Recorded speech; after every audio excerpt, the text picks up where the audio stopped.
Acordaos de aquellos superiores vuestros que os expusieron la palabra de Dios, reflexionando sobre el desenlace de su vida, imitad su fe.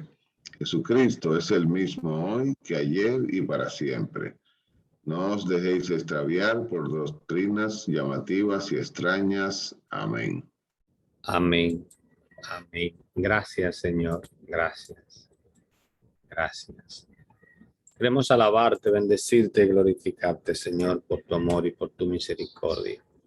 Gracias, Señor. Gracias.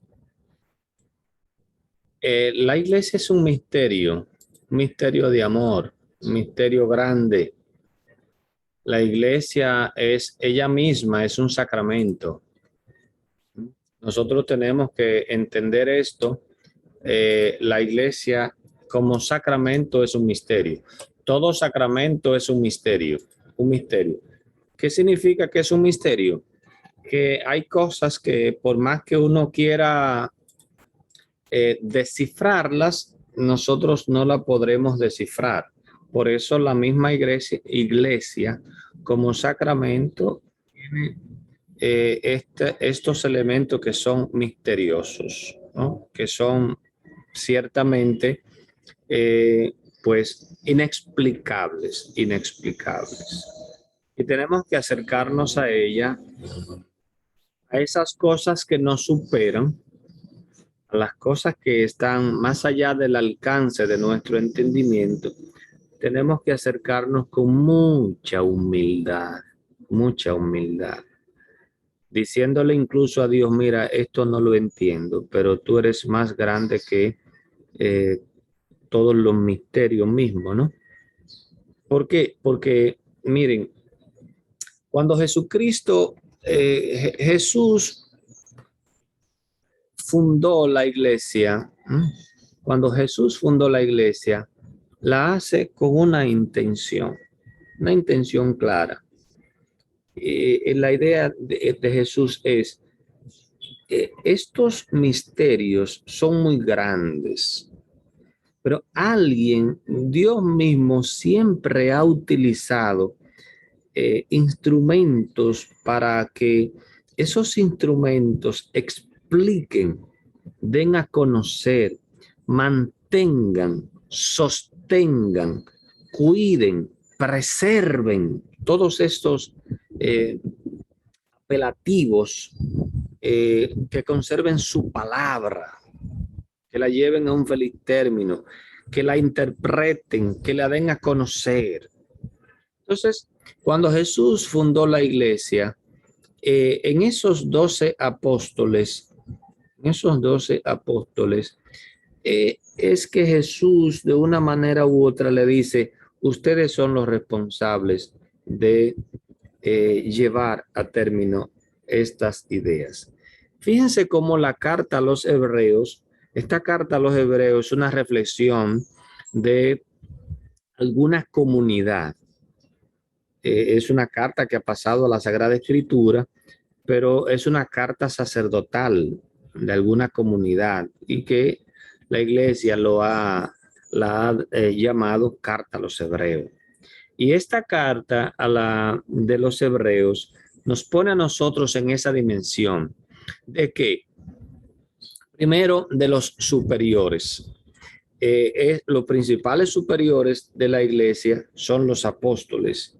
Recuerden ustedes que cuando el credo se estableció en los concilios niceno-constantinopolitanos, se dio una formulación de la iglesia. Creo en la iglesia que es una, santa, católica y apostólica. Es justamente porque la iglesia está fundada por la predicación de los 12 apóstoles. Pero hay un apóstol de los más importantes que es Pedro. Y en Pedro hay siempre una idea clara. Pedro es la cabeza. Lo que diga Pedro está sentando cátedra. Lo que Pedro escriba, lo que Pedro dictamine, tiene que asumirlo toda la iglesia. y de una u otra manera, este Pedro es lo que nosotros conocemos hoy como el Papa.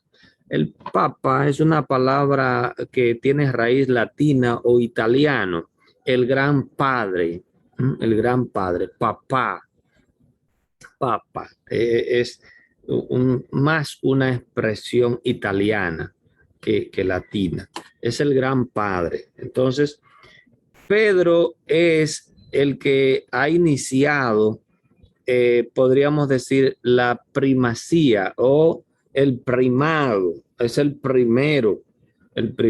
gran llamado a ser el obispo de Roma. Y cuando nosotros decimos la palabra papa, tenemos que tener presente a Pedro.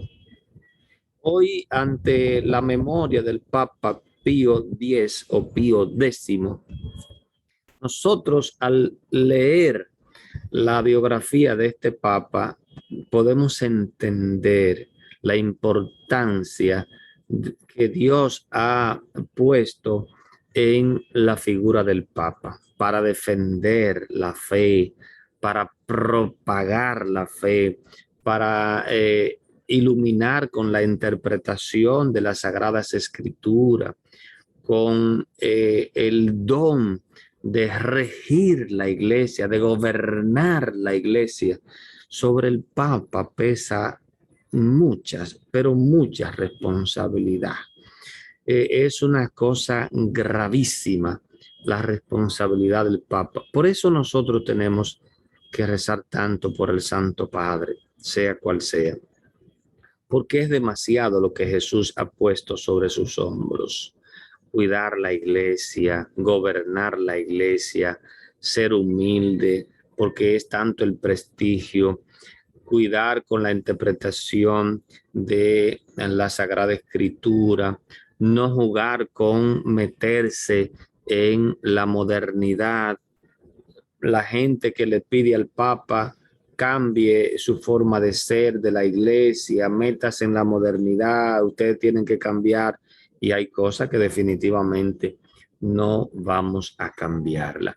Por eso, acuérdense de aquellos superiores de ustedes que les expusieron la palabra de Dios, reflexionando sobre el desenlace de su vida, imiten su fe. Hoy tenemos un gran testimonio en San Pío X, un hombre que incluso era tan pobre que cuando murió su padre quería dejar la escuela para ayudar en el sostenimiento de la casa. Eran 10 hermanos y él era el más pequeño. Y gracias a Dios que su madre insistió y le decía, no señor, usted siga estudiando, que aquí pasaremos hambre, pero usted necesita estudiar.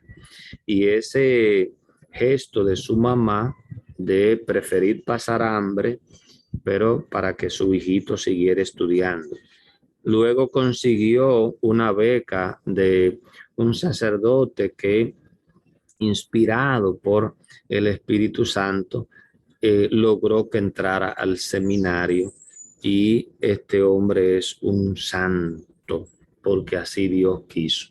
Jesucristo es el mismo hoy, ayer y siempre. Es una frase lindísima que cada papa tiene que tener presente. No se dejen extraviar por doctrinas llamativas y extrañas. Es lo que yo decía del asunto de que por mucho que nosotros querramos pedirle a la iglesia que se modernice, la iglesia hay cosas que no puede cambiar, no puede cambiar.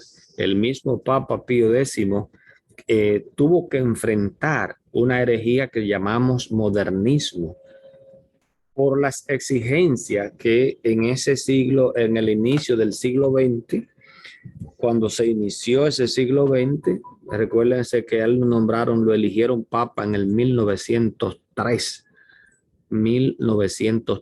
y gobernó la iglesia hasta el 1914, al inicio de la guerra, de la Primera Guerra Mundial. Murió el Papa X. 11 años gobernando a la iglesia con esta exigencia de modernidad. Todavía nosotros seguimos insistiendo en que la iglesia se modernice, que que elija mujeres en la iglesia, que se abra a las nuevas uniones homosexuales, porque nosotros estamos anticuados, y la iglesia sigue diciendo es que no, es que la Sagrada Escritura es una y única, nosotros no podemos cambiarla, variarla. La moral es una y única, nosotros no podemos variarla ni cambiarla. Lo que exige la salvación es algo uno y único. Yo no puedo ahora comenzar a pedir cosas distintas para que la gente se salve. Yo no puedo decirle, no, haga lo que usted le dé la gana y como quiera se va a salvar. No, no, no, no. Eso no puede ser. Eso no puede ser. Estamos claros de que las exigencias que ha puesto Dios para la salvación de la humanidad no cambian de la noche a la mañana, siguen siendo las mismas, no podemos cambiarlas. Por eso un papa no puede variar lo que exige la iglesia y lo que exige Dios para la salvación. Que por intercesión del Papa Pío X, todos nosotros entendamos la fuerza y el misterio que tiene la iglesia en el plan de salvación. Amén.